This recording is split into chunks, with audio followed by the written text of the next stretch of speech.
Hello everyone, Rurikhan here coming at you with another video. Welcome back to New World, and today I'm going to be showing you my build. Now, those of you who've been with the channel for a while will most likely be aware of the fact that whenever it comes to MMOs, or any game for that matter, I usually tend to go with the role of the tank if that is possible. Quite simply, that is the role that appeals to me the most. I just like being a big, meaty shield that stands between the rest of the party and whatever dangers we happen to be facing. But for some strange reason, when it came to New World, that role didn't really appeal to me. I'm not sure if I feel like there might be something wrong with Sword and Shield, that the animations just didn't grab me. I don't know exactly what happened, but the fact of the matter is I wasn't having that much fun as a tank. So I figured, okay, so if I'm not going to be a tank, I might as well try to go ahead and be a healer. So that's exactly what we did. I swapped my role to that of the healer, but with a twist. Because you guys know, I like big hammers and big axes and that kind of stuff. So naturally, I didn't just want it to be a healer with an ice gauntlet, which I believe is kind of like the default when it comes to the healer. I wanted to be a healer that wielded a different weapon. So I looked around for all of the different skills that you can get on all the different melee weapons and ranged weapons and all of this stuff. And the one that I kind of honed in on was the hammer. And the reasoning behind that is because if you look at the hammer skills, particularly in the Crowd Crusher tree, you'll notice that you have, ooh, a nice little stun. Ooh, a knockback for enemies. Ooh, something that can stagger enemies if you put the right points into it. And then at the bottom of the tree, there's also something that essentially extends your crowd control on enemies as well. I was like, well, with this, I could kind of like help the tank herd enemies a little bit, or maybe even protect the back line of the party should they require a little bit of assistance, as opposed to just, like doing Ice Gauntlet stuff, which at the same time, Ice Gauntlet also consumes your mana. I haven't really played with Ice Gauntlet that much, but it is supposed to consume your mana as well, which in my opinion, is something that in most situations is most likely not really going to be a problem if you're just running life staff. But I've been in certain situations in dungeons where my mana was pretty low. So at the same time, I was like, melee weapon seems like it'll be decent. And particularly this one because it's got all of these crowd controlling abilities. Now, I want to make sure that you guys understand that I'm still like on the halfway mark of the game. Well, a little bit further than the halfway mark, considering that I'm currently level 36, give or take, even though the footage that you guys are watching is probably going to be a little bit further behind. But, I wanted to make sure that this build worked both for dungeons as well as for solo play. When it comes to PvP, my results are not really conclusive because, unfortunately, in my server in most PvP situations, I've been playing solo most of my experience. And most of the PvP situations that I find myself are usually either 1v2 or 1v3 or sometimes 1v10. Because my server, like I said, is just chock full of religious zealots that just want to destroy everything. And, there's just not that many marauders, really. So that was kind of like the two weapons that I've opted to go with, the life staff and the hammer. And let me tell you something right off the bat. I feel like for solo play, the life staff might be one of the best weapons of the game because quite simply you just have so much sustain with the healing skills that very few things are actually going to be able to kill you unless you're just standing in damage on purpose, or if you're facing off against monsters that are, much higher level than you, or just elites that are designed to be tackled with a 5-man group. For any situation not that, you're going to be fine. As a matter of fact, in most situations, I've even been playing against monsters that were like 5 levels above me, 6 levels above me. Sometimes I'll be taking hits from like 3-4 monsters that are several levels above me, and they can barely bring me down in damage. So let's take a look at the attributes. Where am I placing all of my attributes? Well, that's simple. The good thing about this build is that you can just dump literally everything into focus. Like, you guys can see that I have 72 constitution, but if you look at committed points, I haven't put a single point into it. It's mostly just coming from my gear. So everything has been placed into focus pretty much. I'm not saying that this is the best way of doing things. Maybe I'll get to level 60 and be like, oh, I actually have to respec because this isn't viable. But right now, every single point is going into focus, and damn, it's glorious because I heal so friggin' much that, like I said, very few things ever even come close to killing me. Now, when it comes to the actual gear itself, I saw a video. I don't remember exactly who did this video, but there's a lot of videos about armor and stuff on New World from people that, studied the betas exhaustively, which I clearly didn't do. But I saw a video somewhere that said, like, one of the best possible combinations of armor that you can get for medium armor is going to be heavy head, heavy hands, and heavy boots, and then light pants and medium chest.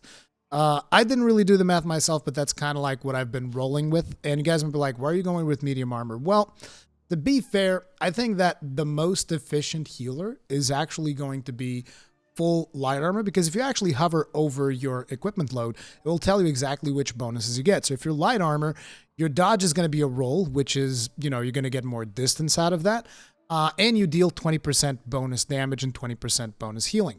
If you're in medium armor, which is what I am, your dodge is only a quick hop, but you still deal 10% bonus damage and healing, and your crowd control debuffs actually last 10% longer. So in here, we're looking at, you get a little bit more defense because every now and then I do tend to take a hit.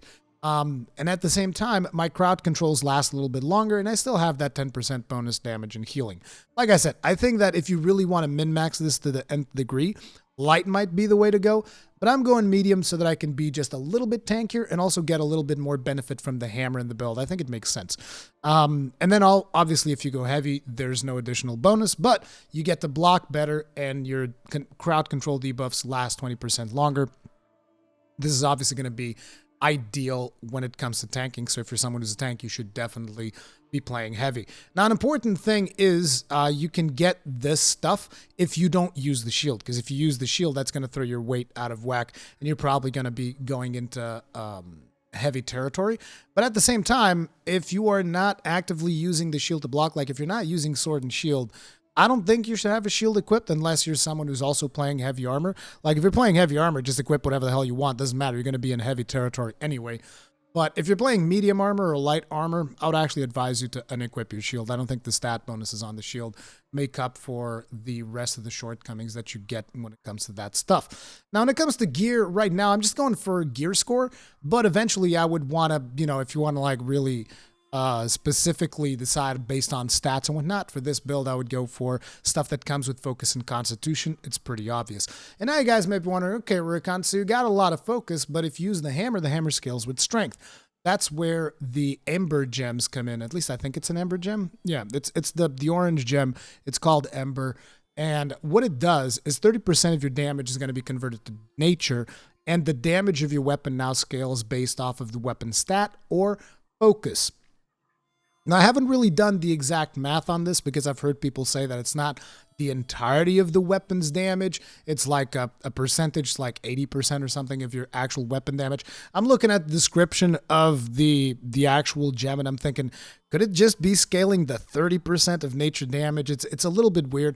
But what I can tell you is that the hammer does significant damage, and it has done significant damage to all enemies that are around my level and even enemies that are higher level than me. I don't feel like, oh, this thing isn't scaling properly. I'm not dealing enough damage. I don't feel like I'm lacking damage. And on top of it, not only I have a ton of damage, I also have a lot of survivability because I'm running with the life staff. So I can just like put, sacred circle on the ground and just keep on going.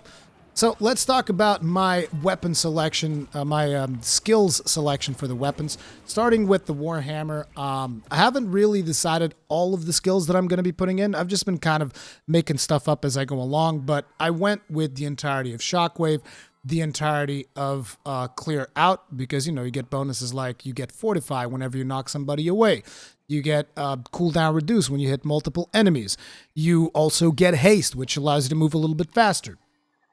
When it comes to Path of Destiny, I also intend to max that out. It's just right now I've reached the point where I feel like I'm getting staggered a lot. So I'm going into the Juggernaut tree because I want to come get Hardened Steel. Eventually, I also want to get some other stuff from the Juggernaut tree, but mostly been focusing on the Crowd Crusher ability to increase my CC opportunities when it comes to the hammer, and that's kind of like the main focus. It's not just about the damage, it's about dealing a little bit of damage, but also being able to do CC stuff, because ultimately this is a build that is designed to be played in a group, but it is also very effective in solo content, particularly after I get this hardened steel thing, which is going to give me grit, and I can just like spam heavy attacks on everything and not even care.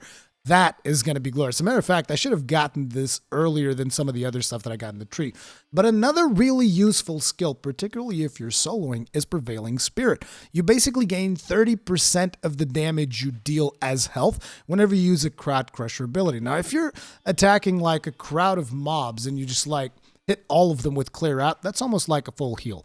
If you hit like a bunch of mobs with Path of Destiny, that's another almost full. It's like you get lots of healing just from using the hammer, and then on top of it, you still have your life staff abilities that are keeping you alive. As you can imagine, the survivability of this build is through the friggin' roof right now, and I've successfully healed the 2 starting expeditions. I'm not saying that's like a big deal or anything, because it's not. It's really not. But it's just like people might be wondering, how viable is this thing to go into, you know, expeditions and whatnot? It's pretty viable. As a matter of fact, I'll tell you what, I actually healed Starstone, whatever it's called, at level 31, when that is actually a level 35 instance. So trust me, you'll be fine. So now let's take a look at my life staff skills. So I've been a little bit spread all over the place. I've been experimenting with these different abilities, and some of you guys might point out a couple of flaws in my build. I can tell you it is working fine. I might be swapping it around when I get to max level, but right now, still experimenting, still trying things out. I want to eventually get to Divine Blessing so that, you know, whenever I heal anybody below 50%, they're going to just heal for a whole lot more. I think that is going to be an important skill to have, more important than the one from Light's Embrace here. But there is a particular aspect to this healing that it has a bit of a weak point. The weak point in my current healing build is that it is very offensive, so to speak, because you get Sacred Ground, which is like your one thing that you can put down, and all it does is heal. It also heals like stamina, mana, and whatnot, but all it does is heal. And the other 2 abilities that I have, they also deal damage. Now, Beacon is an ability that I love. This ability is a beast. You can put it on an enemy, and the enemy just like runs around with a healing aura. You can put it on a player, and the player runs around with a healing aura. Like, I cannot emphasize how good I feel that Beacon is. I think that Beacon is one of my favorite healing skills. I'm not saying it's one of the best. I've seen a couple of different healer videos where people don't use Beacon, but from my experience, I love this. This thing is amazing. So Beacon is kind of like a must-have for me. Sacred Ground is also pretty much a must-have because it's one of the best heals that you can possibly do.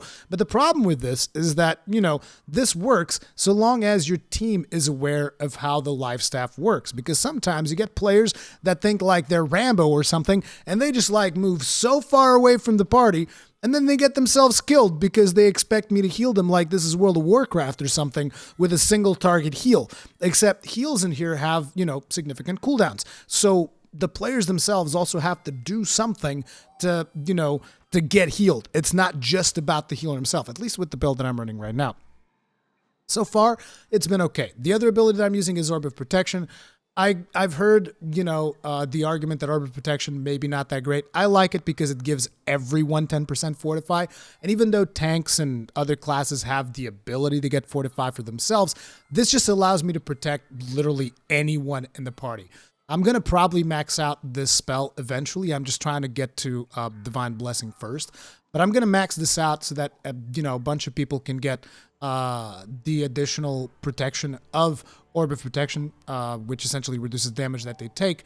And at the same time, it's also an attack, so it also deals damage. But if you are someone who is struggling and you feel like, oh man, I really want like a single target heal, my recommendation is get rid of Orb of Protection and get Light's Embrace. I would not go for the other ones because Light's Embrace cooldown is just much shorter. But not just that, I don't know, there's something, because if I remember correctly, Divine Embrace is like an actual casting timer, like you actually sit still casting it. This one's essentially instant. So even though this one deals more healing and there's like stuff in here to bounce your heal to different targets, I just find that Light's Embrace feels like a much more solid choice. So if you want to have like a single target heal, and eventually later down the line, I might feel like I need this. I've been in situations where people get too spread out and I'm just like, oh man, a single target heal would actually be really good right about now. But right now, I'm still not there. So Orb of Protection, Beacon, and Sacred Ground are working fine. But eventually I do get there. I'd probably swap Orb of Protection for Light's Embrace, and that would be the way that I would roll. But right now, this build is tremendously fun for me. I can tackle any piece of content in the game solo. I'm sure that most builds can do that though, because it's not like the game is tremendously challenging for you to play solo, unless you're doing like elite content or something like that that is actually designed around you having multiple players. But for most of the content, it has been perfectly fine. I've been able to do everything solo, no problems, hammer and staff, and it is a lot of fun. It is a lot of fun. I'm still considering eventually going back into tanking and giving that another shot. But yeah, that's kind of how this works. Remember, one of the key aspects of this is that you need to have a hammer with a socket, and you need to put an ember on there in order to get your hammer to scale off of focus. Because if you don't do that, you're going to come at me like, Rurikhan, my hammer deals no damage. Yeah, because you didn't put the socket in like I told you. It needs to have a socket. This means that if you get an upgrade that doesn't have a socket, you can't use it. Because, you know, you need to have your hammer scaling off of focus. If your hammer is not scaling off of focus, your damage is going to drop like nobody's business, and your hammer becomes useless for anything that's not crowd control. And I also use the hammer to deal damage. But that, my friends, is the build that I've been running. It is the build that I might continue to run. Again, like I said, I'm very indecisive when it comes to builds because I really like to experiment with stuff. So I'm super curious to try out tanking again now that I feel like I've mastered the game a little bit more. But at the same time, there's a prohibitive cost to it because I'm going to need to like spend gold to respec my stats. I'm going to need to go get another weapon. I'm going to need to go get another armor set. I need to do a lot of stuff in order to try out a different build, and I'm not sure if I'm willing to put in the effort. But anyways, that's going to be it for this video. If you guys enjoyed it, hit up with a like. If you did not enjoy it, hit up with a dislike. Feedback is important.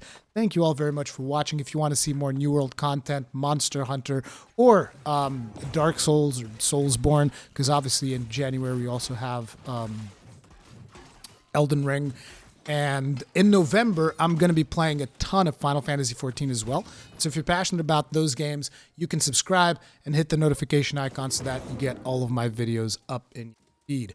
I'll see you guys in the next one. Iron Breakers, keep your shields up. Stay strong. Stay safe. Peace out.